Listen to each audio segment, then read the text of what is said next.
रञ्जनी निरञ्जनी राजीवलोचनी रञ्जनी निरञ्जनी राजीवलोचनी वाणी वाणी वीणावाणी वाणी वाणी वीणावाणी मोगनरूपिणी गानलोलिनी मोगनरूपिणी गानलोलिनी யோகம் பிறந்தது ஞானம் வளர்ந்தது சக்தியின் அருளாலே அம்மா யோகம் பிறந்தது ஞானம் வளர்ந்தது சக்தியின் அருளாலே அருள் சிவ சக்தியின் அருளாலே நாராயணி பெயருடனே சிவசக்தி வடிவுடனே நாராயணி பெயருடனே சிவசக்தி வடிவுடனே தோற்றமளித்தவளே அம்மா தோற்றமளித்தவளே தோற்றமளித்தவளே அம்மா தோற்றமளித்தவளே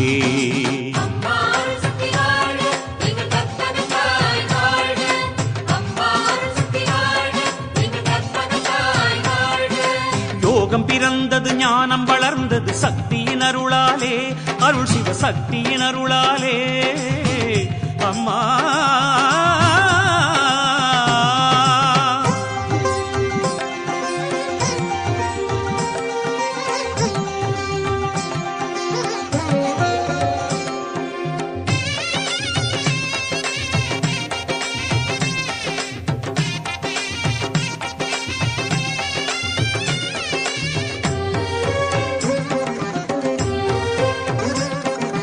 மங்களம் வழங்கிடும் தங்க திருமுகம் கொண்டவளே அருள் சக்தி குங்குமம் நிலை பெற வாழ்த்திடும் மலர்முகம் கொண்டவளே அருள் சக்தி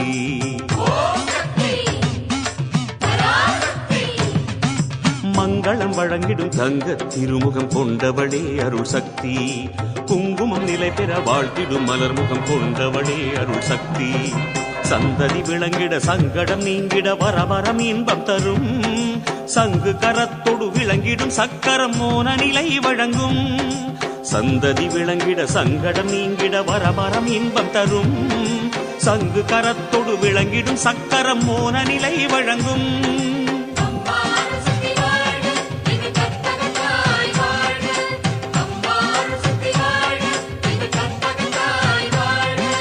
யோகம் பிறந்தது ஞானம் வளர்ந்தது சக்தியின் அருளாலே அருள் சிவ சக்தியின் அருளாலே அம்மா.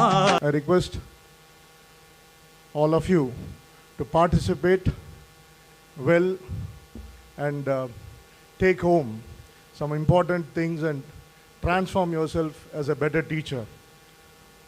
So this is, as I said earlier, it is an extended Teachers' Day celebration which no other school will witness, because we are going to get a discourse from Jnanaguru Sri Shakti Amma, as well as I always say, if Amma is the vision, all the vision is carried out by the mission leader, Dr. M. Suresh Babu, our director sir. So this is a best opportunity no other teachers of any other school have got earlier.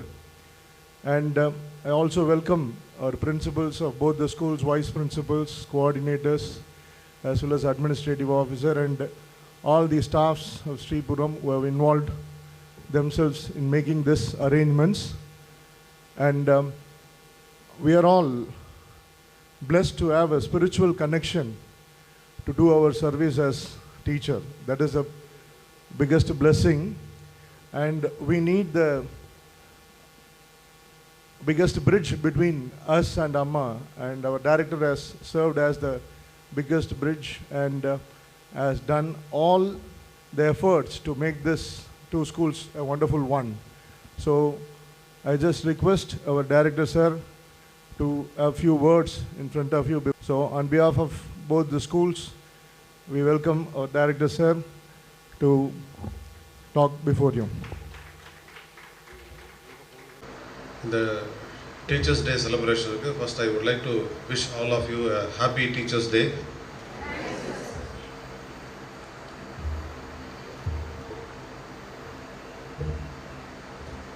நம்மளுக்கு எல்லாம் மற்ற ஸ்கூல்ஸில் வந்து நம்ம Ramesh sir சொன்ன மாதிரி மற்ற ஸ்கூல்ஸில் வந்து teachers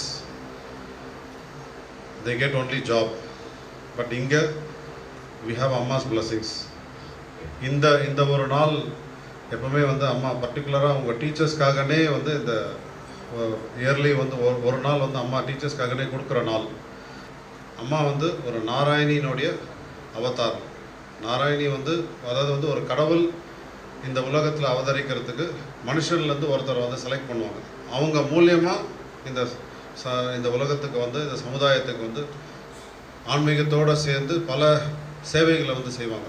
அந்த மாதிரி வந்து நாராயணியனுடைய ஒரு அவதாரமாக வந்திருக்கிறவங்க தான் வந்து சக்தி அம்மா. சக்தி அம்மானா வந்து ஒரு சாமி ஜஸ்ட் வந்து கோயில் கட்டினாங்க அந்த மாதிரி கிடையாது. நீங்கள் நினைக்கிறதுக்கெல்லாம் மேலே அம்மாவுக்குன்னு சொல்லிட்டு இங்கே நிறைய டிவோட்டிஸ் வராங்க. அவங்கெல்லாம் வராங்கன்னா வந்து கோயிலுக்காக வரவங்க வந்து ஒரு தீர்த்தம் மட்டும் போதும். நம்ம எல்லாம் நினைப்போம் நாமளும் வந்து அம்மா கிட்ட போய் தீர்த்தம் வாங்கணும், அம்மாவுடைய பூஜையில் கலந்துக்கணும். இது எல்லாருக்குமே வந்து அந்த ஒரு ஆசை இருக்கும். ஆனால் அம்மான்றவங்க ஒரு குரு அப்படின்னு பார்க்கும்போது அம்மாவுடைய பார்வை நம்ம மேலே பட்டாலே போதும். நிறைய பேர் கேட்பாங்க, நீங்கள் போய் உங்கள் கஷ்டத்தை சொல்லணும்னு அவசியமே கிடையாது. அம்மாவை பொறுத்த வரைக்கும் அம்மாவுடைய பார்வை, அந்த குருவோடைய பார்வை நம்ம மேலே பட்டாலே அந்த பார்வையே வந்து நம்மளுக்கு ஒரு பெரிய விமோட்சத்தை வந்து கொடுக்கும். அந்த வகை ஒரு டீச்சர்ஸாக வந்து நிறைய, அதாவது வந்து இருக்கிற ப்ரொஃபஷனில் 2 ப்ரொஃபஷன் வந்து ரொம்பவே வந்து பாராட்ட வேண்டிய ஒரு ப்ரொஃபஷன் வந்து ஒன்று டீச்சர்ஸ், 2வது வந்து மெடிக்கல் சர்வீஸ் பண்ணுறாங்க. லைக் வந்து நர்சஸ், டாக்டர்ஸ் எல்லாம். அவங்களுக்கு தான் வந்து டாக்டர்ஸ் வந்து ஒருத்தர் வந்து உயிரோடு இருக்க வைக்கிறாங்க. அந்த உயிரோடு வைக்கிறவங்களுக்கு வந்து நீங்கள் வந்து ஒரு ஸ்பிரிட் கொடுக்குறீங்க, அவங்களுக்கு தேவையான நாலேஜ் கொடுக்குறீங்க. அதாவது நம்ம இதில் சொல்லுவாங்க, மாத்ரு தேவோ பவ, பித்ரு தேவோ பவ, ஆச்சாரிய தேவோ பவ, அதிதி தேவோ பவ. அதாவது ஆச்சாரியா, அதாவது டீச்சர்ஸை வந்து ஒரு கடவுளாக சொல்லியிருக்காங்க. நம்ம வேதத்தில் வந்து டீச்சர்ஸை வந்து ஒரு கடவுளாக சொல்லியிருக்காங்க. நீங்கள் படிக்கிறது மட்டும் இல்லாமல் நீங்கள் படித்ததை நீங்கள் குவாலிஃபை ஆகி டீச்சர்ஸ் ஆகி நிறைய பசங்களை வந்து படிக்க வைக்கிறீங்க. அது வந்து ஒரு பெரிய சர்வீஸ். நீங்கள் நினச்சி தான் கொடுக்குறீங்க. நீங்கள் நாலேஜ் கொடுக்கலன்னா அவன் வளருவான், நல்லா சாப்பிடுவான். இப்போ இருக்கிற பேரண்ட்ஸ் இன்னும் நல்லாவே சாப்பாடு போடுவாங்க, நல்லா வளர்ந்துருப்பான். அவனுக்கு வந்து எந்த அறிவுமே இருக்காது. அவனுடைய நாலேஜ் முழுக்க உங்களால் மட்டும்தான் கொடுக்கப்பட்டிருக்கு. அதனால் வந்து அந்த நாலேஜ் கொடுக்குற நீங்கள் யூ ஷுட் ஃபீல் ப்ரவுட். அதனால் நீங்கள் செய்கிற ஒரு செயலும் ஒரு சப்போர்ட்டும் வந்து நீங்கள் சொசைட்டிக்கு செய்கிற பெரிய சப்போர்ட். நிறைய பெரிய ஆட்களில் பார்த்தீங்கன்னா அவங்களோட ரோல் மாடல்ஸ் வந்து ஸ்கூல் டீச்சர்ஸை தான் சொல்லுவாங்க. ஃபஸ்ட்டு வந்து அவங்களுக்கு ஸ்கூல் டீச்சர்ஸை தான் சொல்லுவாங்க. அந்தளவுக்கு வந்து நீங்கள் வந்து ஒருத்தருடைய லைஃப்பில் வந்து ஒரு பெரிய ரோலை ப்ளே பண்ணுறீங்க.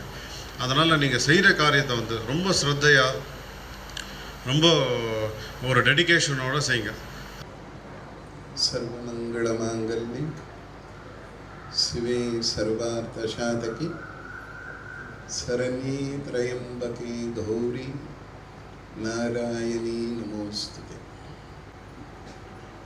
டீச்சர் மாதிரி நேராக எடுத்த உடனே அட்வைஸ் ஆரம்பிச்சிடலாமா இல்லை பஜன் பாடலாமா? ஓகே, விநாயகரோட ஒரு பஜன் பாடலாம். ஓகே, பின்னாடி எல்லாரும் பாடுங்க. கணநாதா கணபதி தேவா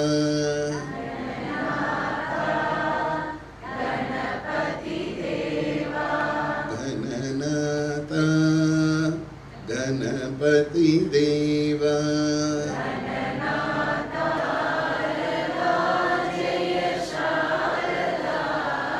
शारदा जय शारदा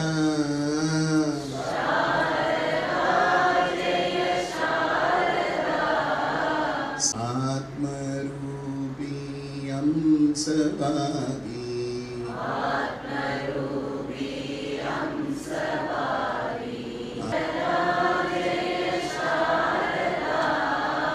शारदा जय शारदा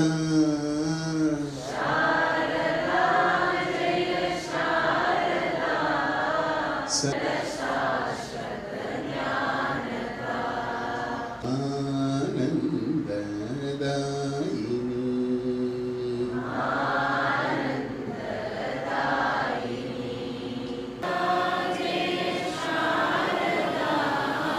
சாரதா ஜெய சாரதா.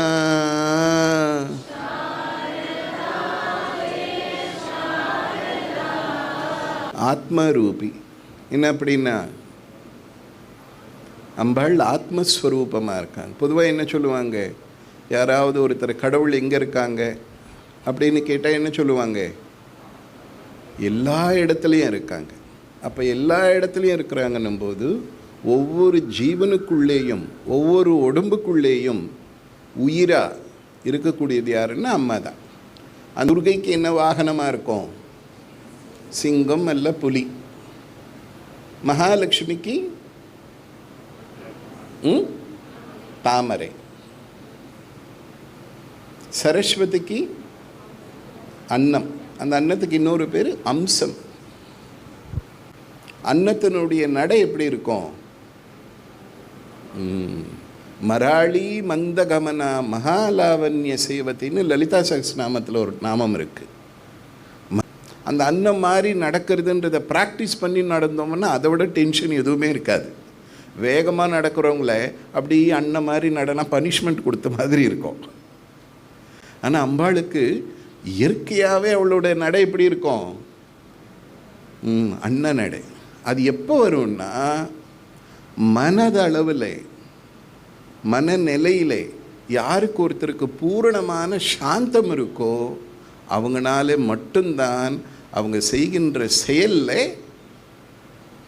எது பிரதிபலிக்கும், சாந்தம் பிரதிபலிக்கும். இந்த சரஸ்வதின்ற பேர் எதனால் வந்ததுன்னால் நவராத்திரி கொண்டாடுறோம் இல்லையா, அந்த காலத்துக்கு பேர் சரச்சந்திர காலம்னு பேர். அது எப்படி இருக்கும், அந்த காலம் எல்லாமே சமநிலையில் இருக்கும். அம்பாள் அப்படி சமநிலையில் தான் இருக்கிறதால தான் அவளுக்கு சரஸ்வதி சரச்சந்திர காலத்தை போல சமமாக இருக்கிறவள் அர்த்தம். ஞானசக்தி, இச்சாசக்தி, கிரியாசக்தி. இந்த உலகத்தில் பிறக்கிற ஒவ்வொரு ஜீவனும் இந்த 3 காரியங்கள் அடிப்படையில் தான் வாழ்ந்துட்டுருக்கு. இந்த உலகத்தில் இருக்கிற எல்லா ஜீவனுக்குள்ளேயும் அம்மா இருக்காங்க. என்ன ரூபத்தில், ஆத்மஸ்வரூபத்தில். Art is the state of the soul.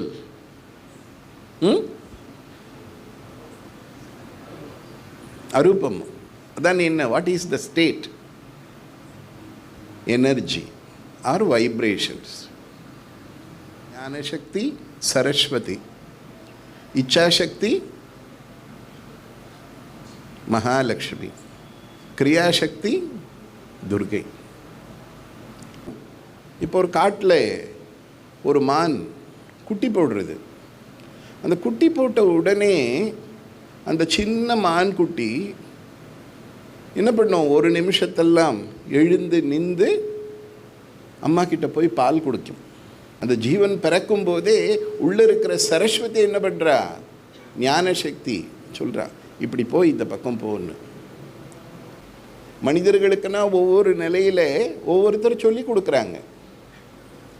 ஆனால் ஒரு சின்ன ஒரு ஆமைக்குட்டிக்கு தான் அந்த முட்டையிலிருந்து பொரிஞ்சு வெளியே வந்ததிலிருந்து ஞானசக்தி இந்த பக்கம்தான் போகணும் அப்படின்னு எல்லாமே கடல் நோக்கி போடுது. எப்படி தெரியும் அதுக்கு? அதுக்குள்ளே உயிராக இருக்கிற ஆத்மாவாக இருக்கிற ஞானசக்தி அவ சொல்லி கொடுக்குறா, இந்த பக்கம் போ அப்படின்னு. இதை சாப்பிடு, இச்சாசக்தி. இதை பார்த்த உடனே உன்னை பாதுகாத்துக்கோ, கிரியாசக்தி. ஆக ஒவ்வொரு ஜீவனுக்குள்ளேயும் துர்கா, லக்ஷ்மி, சரஸ்வதி என்ற இந்த 3 சக்தியும் வழி நடத்திட்டு இருக்கிறதால தான் இந்த வாழ்க்கை நடந்துட்டு இருக்கு. மனுஷன் குழந்தையா பிறக்கும்போது 1 கிலோ இருக்கான். 20 வருஷத்தில் எத்தனை கிலோ இருக்காங்க? 50-60 கிலோ இருக்காங்க. நல்ல அம்மாவாக இருந்தால் இன்னும் கொஞ்சம் கூட இருப்பாங்க. பிறக்கும்போது ஆன்மா அவ்வளோ இருக்கு. 25 வருஷம் கழிச்சு ஆன்மா எவ்வளோ இருக்கு? பத்திரமா எந்த அளவு கொண்டு வந்தோமோ அதே அளவு இருக்கும். இந்த உடம்பை விளக்குற மாதிரி எதையும் விளக்கணும், அந்த ஆன்மாவையும் விளக்கணும். For the physical body we are giving physical food. அப்போது சூக்ஷ்மமாக சக்தி நிலையில் இருக்கிற ஆன்மாவுக்கு சாப்பாடு என்ன? அதே சக்தி. ஆன்மா அதிர்வலைகளினுடைய வடிவம், சக்தியினுடைய நிலை, வைப்ரேஷன்ஸினுடைய நிலைன்னும் போது ஸ்தூலமான உடம்புக்கு ஸ்தூலமான விஷயங்களை சாப்பாடாக கொடுத்து உடம்பை வளர்க்குறோம். அப்போது சூக்ஷ்மமான ஆத்மாவுக்கு சூக்ஷ்மமான சக்தி அங்கே போய் சேரும்போது ஆன்மாவும் என்னவாகும்? அதுவும் வளரும். அப்போ அது வளரும். அதே அந்த சரஸ்வதியினுடைய சக்தி 100% ஒவ்வொருத்தருக்குள்ள வரும் பொழுது, அப்படி யாருக்கு வருதோ அவங்கள தான் மகாத்மான்றோம். வராமல் அந்த மாயையில் இருக்கும்போது ஆத்மா, இந்த 100% ரீச் ஆகிட்டா மகாத்மா. கோவிலுக்கு எதுக்கு போகிறது? கோவிலில் என்ன இருக்கும்? இந்த பாசிட்டிவ் எனர்ஜி. கோவில்ன்றது தெய்வத்துக்காகன்றதை விட யாருக்காக? நமக்காக உருவாக்கப்பட்டதான் கோவில். ஆக அந்த கோவிலுக்கு போகும் பொழுது தெரியல, இந்த ஆன்மாவை வளர்க்கக்கூடிய அந்த ஆப்பர்ச்சுனிட்டி அங்கே இருக்கு. ஏன் விக்கிரகம்னு சொல்கிறோம்? கிரகித்து கொள்வதால் விக்கிரகம். கிரகம் என்ற வார்த்தைக்கு இன்னொரு பொருளும் உண்டு. என்ன? வீடு. கிரகித்து கொண்டு சக்தியாய் மாறினதால் அது தெய்வத்தின் வீடாக மாறிடுச்சு. இந்த விக்கிரகத்துக்கு இன்னொரு பேர் என்ன? சிலை. அந்த எனர்ஜியை ரிசீவ் பண்ணி ஸ்டில்னஸாக தனக்குள்ளே சேர்த்து வச்சுக்கிறதால தான் அதுக்கு சிலான்னு பெயர். ரிசீவிங், தென் ஹோல்டிங், தென் டிஸ்ட்ரிபியூட்டிங். மற்றதெல்லாம் ஆயுதங்கள்லாம் வெவ்வேறு வச்சுருந்தாலும் இந்த ஒரு முத்திரை மட்டும் எல்லா விக்கிரகங்களில் காமனாக இருக்கும். இந்த முத்திரைக்கு பேர் அபய முத்திரைன்னு பேர். அங்கே சேர்த்து வச்ச எனர்ஜியே கொடுக்கறது. ஆக ஒரு விக்கிரகம்ன்றது அங்கே சும்மா இல்லை. அந்த விக்கிரகத்தை பிரதிஷ்டை பண்ணும்போது என்ன பண்ணுவாங்க? அந்த விக்கிரகத்துக்கு கீழே அந்தந்த தெய்வங்களுக்குரிய யந்திரங்களை பிரதிஷ்டை பண்ணுவாங்க.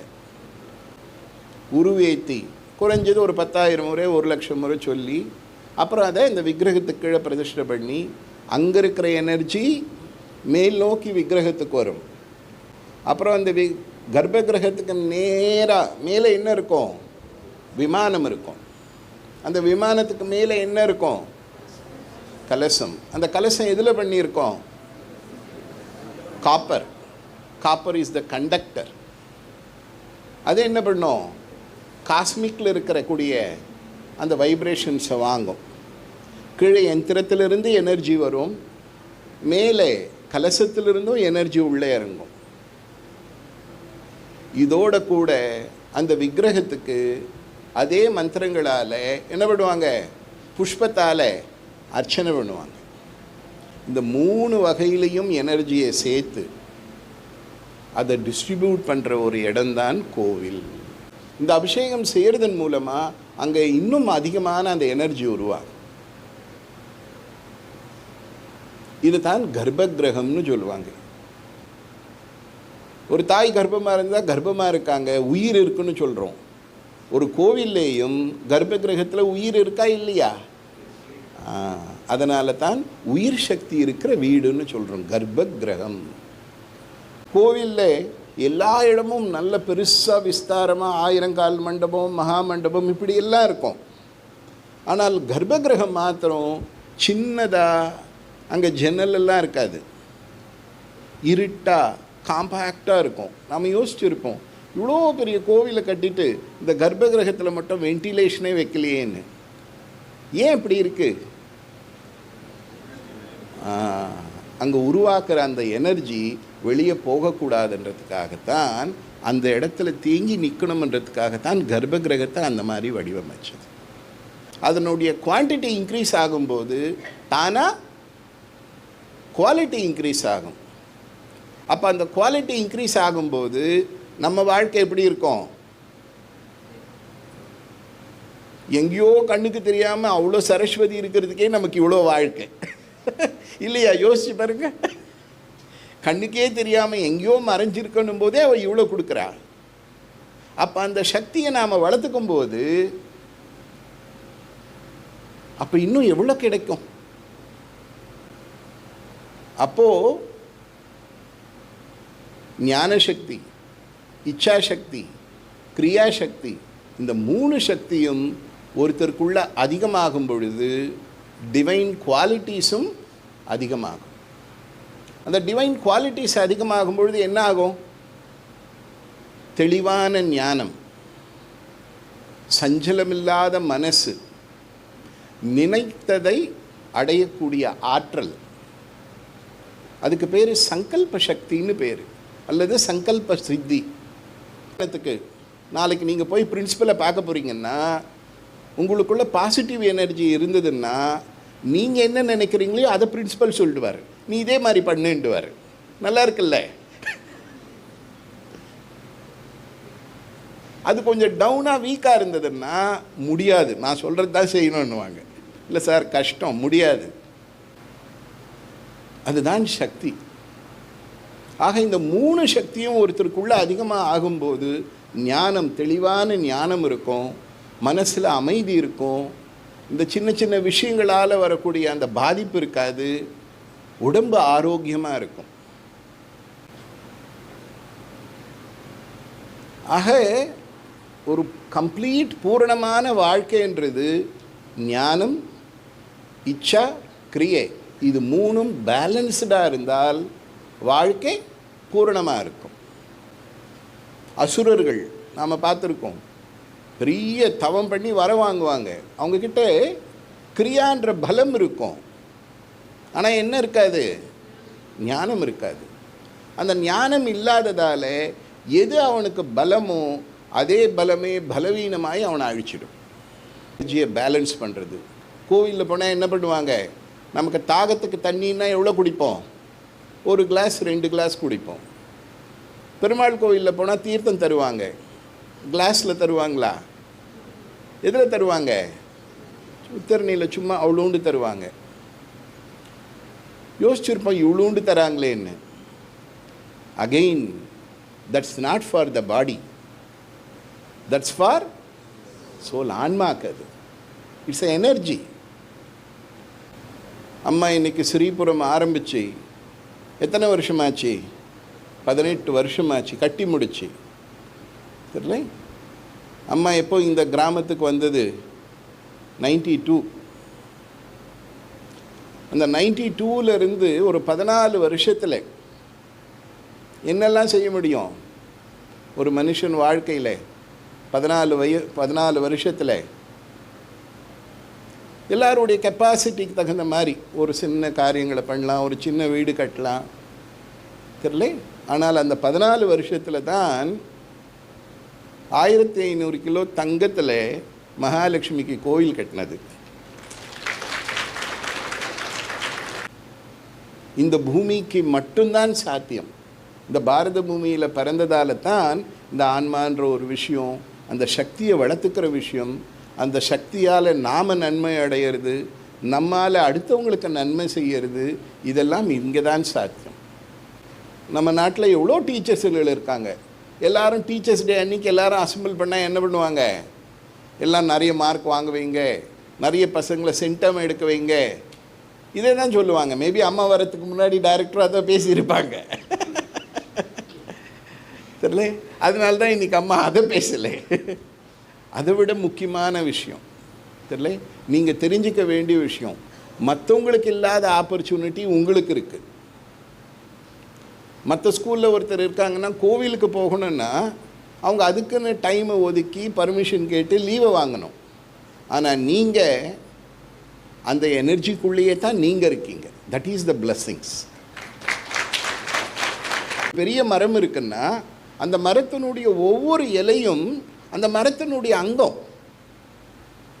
இங்கே இருக்கிற இத்தனை டீச்சர்ஸும் அம்மாவனுடைய அம்சம், அம்மாவனுடைய அங்கம்.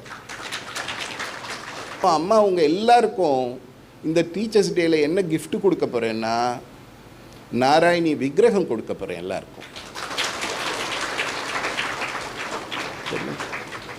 எல்லாருக்கும் தெரியல, டைரக்டருக்கே இன்னும் தெரியாது. இப்போதான் தெரியும். இல்லை, ஒரு ஏதோ ஒரு இடத்துல ஒரு பெட்டி வச்சு சேர்ப்போம்.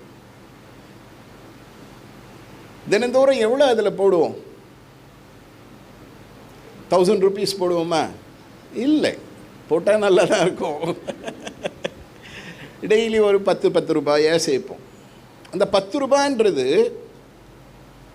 நமக்கு அப்போ எப்படி தெரியும்? அது போடும்போது ரொம்ப சின்னதாக தெரியும்.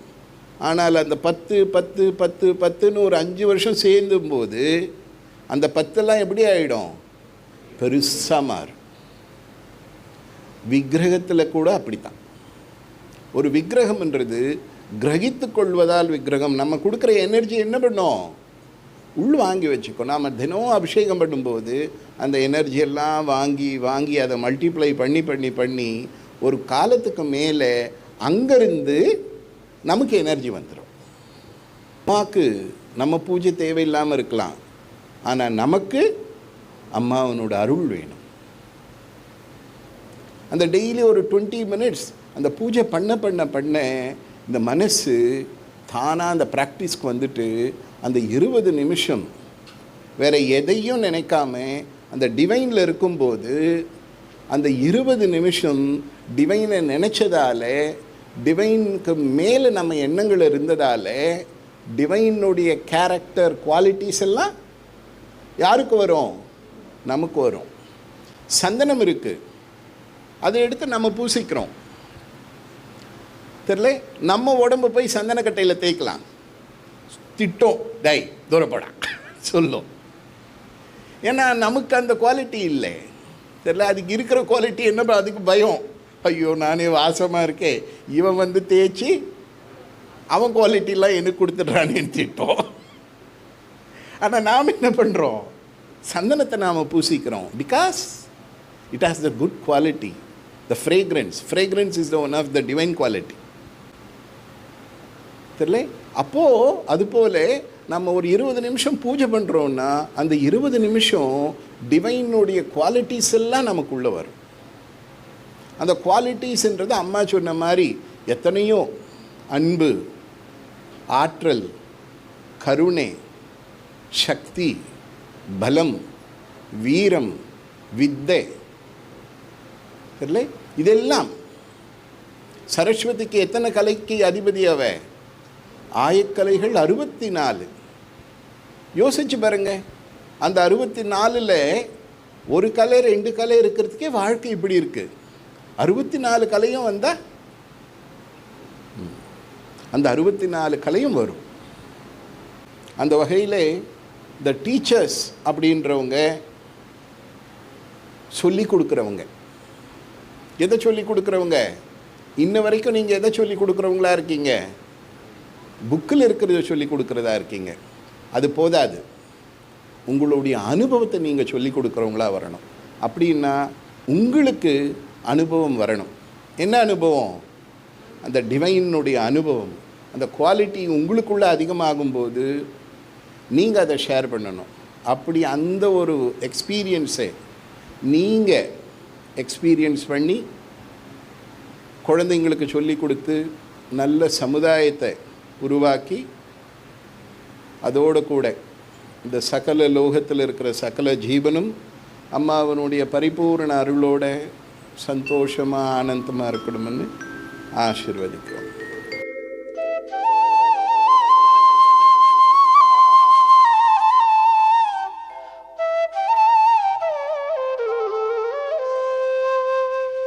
ஓம் சக்தி ஓம் அருள் சக்தி ஓம். ஓம் சக்தி ஓம் அருள் சக்தி ஓம். அம்மா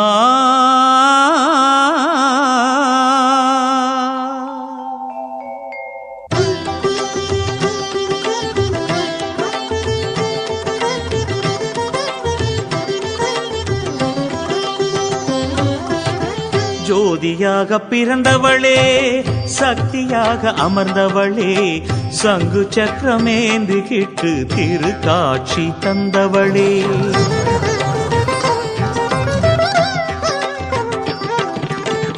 ஜோதியாக பிறந்தவளே, சக்தியாக அமர்ந்தவளே, சங்கு சக்கரமேந்து கிட்டு திருக்காட்சி தந்தவளே, மண்புற்றில் எழுந்தருளி நாகசக்தியாக வந்து புவியாட்சிதனை புரிபவளே, தாயே திருமலை கோடி நாயகியே அம்மா. ஜோதியாக பிறந்தவளே, சக்தியாக அமர்ந்தவளே, சங்கு சக்கரமேந்தி கிட்டு திருக்காட்சி தந்தவளே.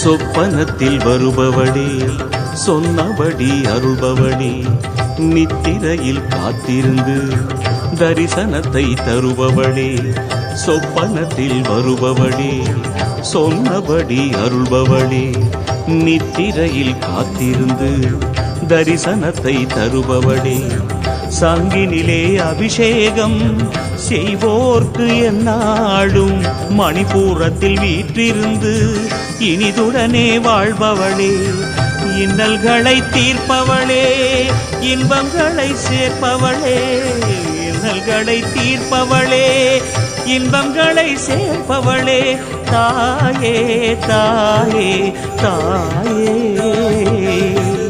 ஜோதியாக பிறந்தவளே, சக்தியாக அமர்ந்தவளே, சங்கு சக்கரமேந்தி கிட்டு திருக்காட்சி தந்தவளே.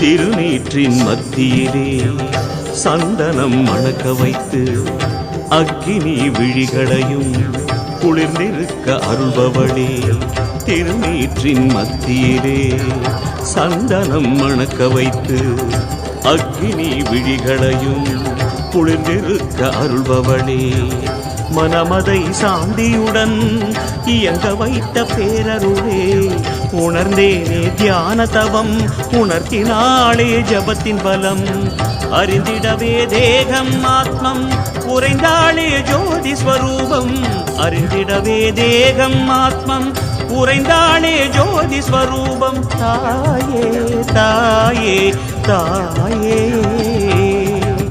ஜோதியாக பிறந்தவளே, சக்தியாக அமர்ந்தவளே, சங்கு சக்கரமேந்தி கிட்டு திருக்காட்சி தந்தவளே, மண்புற்றில் எழுந்தருளி நாகசக்தியாக வந்து புவியாட்சிதனை புரிபவளே, தாயே திருமலை கோடி நாயகியே அம்மா. ஜோதியாக பிறந்தவளே, சக்தியாக அமர்ந்தவளே, சங்கு சக்கரமேந்தி கிட்டு திருக்காட்சி தந்தவளே, தாயே தாயே.